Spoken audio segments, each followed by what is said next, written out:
జాతీయవాద జర్నలిజానికి అసలైన వేదిక నేషనలిస్ట్ హబ్ ని సబ్స్క్రైబ్ చేసుకోండి. నోటిఫికేషన్స్ కోసం బెల్ ఐకాన్ పై క్లిక్ చేయండి. మామిడి గిరిధర్ గారు, ఇక్కడ అంటే మత స్వేచ్ఛ హక్కుకు సంబంధించి అంటే అలహాబాద్ కోర్టు ఇచ్చిన క్లారిటీ ఏ విధంగా అర్థం చేసుకోవాలి, ఎటువంటి క్లారిటీ ఇచ్చింది అనుకోవాలి? అంటే మనకు చట్టంలో right to practice and profess అన్న ఒక పదం ఉందండి. ఓకే, ప్రాక్టీస్ అండ్ ప్రొఫెస్ అన్న పదాన్ని దుర్వినియోగం చేశారు. ప్రొఫెస్ అంటే మా మతం మాకేం చెప్పిందంటే ప్రపంచాన్నంతా మా మతంలోకి తీసుకురమ్మని చెప్పింది. కాబట్టి నేను ప్రొఫెస్ చేసేది మా హక్కు, అది మా ధార్మిక హక్కు, ధర్మం అన్న వీలేదు, మా మతానికి సంబంధించిన హక్కు ఇది.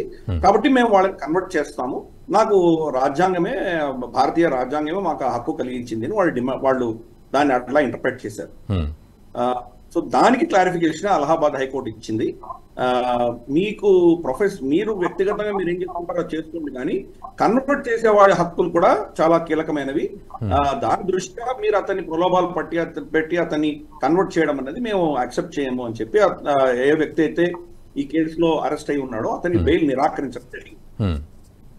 మనకు ఈ పదానికి డెఫినిషన్ అన్నది చాలా కోర్ట్స్ చాలా డిఫరెంట్ వెరైటీస్ గా డిఫరెంట్ గా ఇచ్చారు. దాంట్లో రాలేదు. బహుశా చట్టసభలు దాని గురించి మళ్ళీ కూర్చొని దాంట్లో క్లారిటీ ఇచ్చే దిశగా profess does not include right to convert అన్నది ఒక క్లారిఫికేషన్ ఇస్తే బాగుండేది. బహుశా అది చేయాల్సిన ఆవశ్యకత ఉన్నది. ఇప్పుడు మనకు చూస్తే కనుక చట్టాలకు ఎత్తి అయితే కనుక దాని ఇంప్లిమెంటేషన్ లో వచ్చేసరికి ఇబ్బందులు వస్తాయి. ప్రభుత్వాలు వాళ్ళ ఓట్ బ్యాంక్ పాలిటిక్స్ కోసం ఇవన్నీ చేస్తున్నారు. నిజంగా చూస్తే కనుక ఈ కన్వర్షన్స్ జరుగుతున్నది మాక్సిమం మనం చూస్తే కనుక ఓబీసీసో లేకపోతే మనకు ఎస్సీలో ఎస్టీలో ఆ కమ్యూనిటీస్ మాక్సిమం కన్వర్షన్స్ జరుగుతున్నాయి. కన్వర్షన్స్ జరిగినప్పుడు మన చట్టాలు ఏం చెప్తున్నాయంటే కొన్ని వర్గాలు దానికి సంబంధించిన షెడ్యూల్డ్ క్యాస్ట్ అనుకుందాం, లేదా షెడ్యూల్డ్ క్యాస్ట్ లో మనకు మతం మారితే కనుక వాళ్ళకు ఆ రిజర్వేషన్ హక్కులు తగ్గిపోతాయి. వాళ్ళు మామూలుగా ఎస్సీ కేటగిరీ నుంచి తీసేసి వేరే హక్కుల్లో వేరే జాబితాలో వాళ్ళకు హక్కులు వస్తాయి. కాబట్టి ఇటువంటి దాని నుంచి తప్పించుకోవడానికి సూడో క్రిస్టియన్స్ గా ఉంటారు. వాళ్ళు హిందూ పేర్లు పెట్టుకుంటారు. For instance YS Rajasekhar Reddy అంటాం మనం, అది తెలుసు, కానీ వై శామ్యూల్ రాజశేఖర్ రెడ్డి అని ఎవరు చెప్పరు. అరుంధతి రాయ్ అంటాం మనం, అరుంధతి సుజాన్ రాయ్ ఆవిడ పేరు, కానీ అది మనకు చెప్పారు. సో ఇటువంటివన్నీ కూడా వాళ్ళు సూడో క్రిస్టియన్స్ గా చాలా మంది ఉంటారు. వాళ్ళు క్రిస్టియన్ పేరు ఉన్నా దాన్ని దాచిపెడతారు, లేదా హిందూ పేరే పెట్టుకొని చాలా మంది అవుతుంటారు. ఒక సంవత్సరం క్రితం అనుకుంటాను బహుశాను ఆంధ్రప్రదేశ్ హైకోర్టు ఒక అద్భుతమైన జడ్జిమెంట్ ఒక కేసు ఇచ్చింది అనమాట. ఒక గ్రామంలో, ఐ థింక్ ఒంగోలు బేస్డ్ గ్రామం అనుకుంటాను, అక్కడ వాళ్ళ జనాభా పట్టిక ప్రకారం ఆ గ్రామంలో క్రిస్టియన్స్ లేరు. అంటే క్రిస్టియన్స్ అయినా వాళ్ళు షెడ్యూల్ క్యాస్ట్, షెడ్యూల్ ట్రైబ్ కు సంబంధించిన, ఓబీసీలకు సంబంధించిన ఏవైతే వాళ్ళ రిజర్వేషన్స్ ఉన్నాయో దాన్ని కోల్పోకూడదన్న ఉద్దేశంతో వాళ్ళు హిందువులుగానే చలామణి వెళ్ళారు. కానీ ఆ గ్రామంలో 2-3 చర్చిలు వచ్చాయి. సో ఎవరో దానికి పెటిషన్ వేస్తే కనుక మరి మీ ఊర్లో క్రిస్టియన్సే లేనప్పుడు చర్చిలు ఎలా ఉన్నాయి, దీన్ని డిమాండ్ చేయండి అని చెప్పి ఆర్డర్ ఇచ్చింది హైకోర్టు. ఈ క్రిప్టో క్రిస్టియన్స్ అంటాం కదా, అది ఒక అంశం ఉన్నది. తర్వాత ఇన్కల్చరేషన్, ఇందాక వారు చెప్పారు కదా, ఇన్కల్చరేషన్ అంటారు. ఫర్ ఇన్స్టెన్స్ ఈ చర్చలకు వెళ్తే ఆలయాల లాగానే ఉంటాయి, ధ్వజస్తంభాలు పెడతారు, కొబ్బరికాయలు ఇస్తారు, ఇవన్నీ కూడా అంటే ఇన్కల్చరేషన్ అంటారు. ఇది ప్రపంచవ్యాప్తంగా చేశారు. ఆఫ్రికాలో వెళ్తే ఆఫ్రికన్ కల్చర్స్ ఏమున్నాయో వాళ్ళు ఎక్కువ వాళ్ళ మతాన్ని వాళ్ళు చాలా ఆటలు ఆడుతూ పాటలు పాడుతూ ఇచ్చేస్తారు. సో వాటిని వాళ్ళు ఆకలింపు చేసుకుని దాన్ని అబ్జర్వ్ చేసుకున్నారు. అలాగే లాటిన్ అమెరికాలో వేరే విధంగా, అలాగే ప్రతి దేశంలోనూ కూడా వాళ్ళని మార్పిడి చేయడానికి కోసం అని చెప్పి లోకల్ కల్చర్స్ ని వాళ్ళు యాక్సెప్ట్ చేస్తూనే వాళ్ళు కన్వర్షన్స్ అనేవి చేస్తున్నారు.